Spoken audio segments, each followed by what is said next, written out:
So today we're going to be talking about the recovery position, but before we do that, just a quick recap from last week. If you remember, last week we had our old friend Dr. ABC, which are the 5 things to check for with a patient. Firstly, we've got danger, the most important, response, airway, breathing and circulation.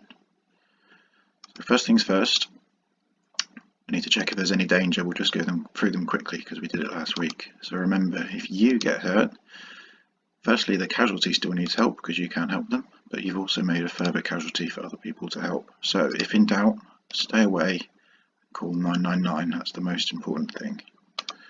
And we're going to check for a response. So remember, if they're alert and talking to you, that's a good thing. If not, they might respond to you talking to them by making noises, or they might respond if you touch them. They might move their arms or legs or respond to you with a groan. However, they might be completely unresponsive. So unless they are talking to you, in which case we know that A is fine, we're going to move on to A, which is for airway. Remember, nothing in the mouth, one hand on the forehead and just gently lift the chin, which just opens up and straightens out the airway to stop any blockage, but no fingers in the mouth. We don't want them to choke on anything or make anything worse. Moving on to B, I'll go through nice and quickly this week. Remember, if they're talking, they're breathing, which is a good thing. But if they're not alert, so if they only respond to your voice, to you touching them, or if they're not responding at all, we need to check their breathing. Remember, we look, listen and feel. We're going to do this for 10 seconds. So chin to their nose, look to see if their chest is rising, listen to see if you can hear anything, and feel to see if they're breathing on the side of your cheek. So last week we went through both sides of this, but we didn't quite go through the recovery position because there's a bit more to it. So remember, if they're not breathing, we assume that their heart isn't beating, so we need to start chest compressions to pump that blood around their body. If they are breathing, we know that their heart will be beating. If your heart isn't beating, you will not be breathing. So if they're breathing from our check in B, then we know their heart's beating. So we're not going to check for a pulse. Firstly, it's not necessary, and secondly, it's actually quite difficult to do unless you do it quite often.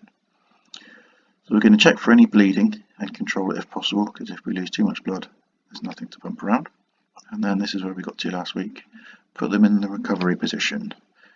And after we've done that, we're going to call for help, whether that's an adult nearby, a lifeguard if we're at the beach, but ultimately 999 for the ambulance. So why the recovery position? Firstly, it keeps the casualty's airway open. So if their airway is blocked for any reason, for example, if they're sick, if they're in the recovery position, that sick will drain out. If it doesn't drain out, then you block their airway, which is going to stop them breathing. And if they stop breathing, eventually their heart will stop. So that's why A is at the beginning. It also keeps them safe and comfortable, and it allows you to monitor them to see if anything changes until help arrives. So let's watch a little video about how to do that. Okay, so if we kneel down next to our casualty, this hand here next to us, we're going to point out to the side. We're going to reach across and grab their other hand and place it, it's going to be a pillow next to their head. Then we're going to reach and get their far knee and bend it, just like that. And then using the knee as a lever, holding onto the head, we're just going to roll them onto their side. And from here, this arm stops them rolling too far. This hand is now the pillow, and we can do a head tilt chin lift to open up the airway. And with this leg, we can just pull it out to the side. And now they're nice and safe. So if we just roll you onto your back again, you can do that bit. I'll show you how easy it is, so I can do it with just one finger. Okay, so we'll pull this hand over here, this hand out to the side, we'll lift this knee up, and then with one finger, if we pull the knee over, the rest of the body follows.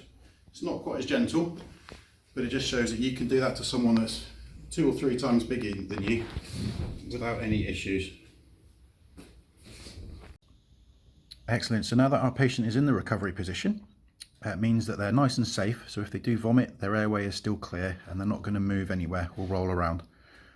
So it leaves us free to go and get some help, and whether that's, as we said last week, any other adults nearby. If you're at the beach, it would be lifeguards, and ultimately it will be 999 for the ambulance service. And don't forget, the operator will tell you exactly what to do if you do forget.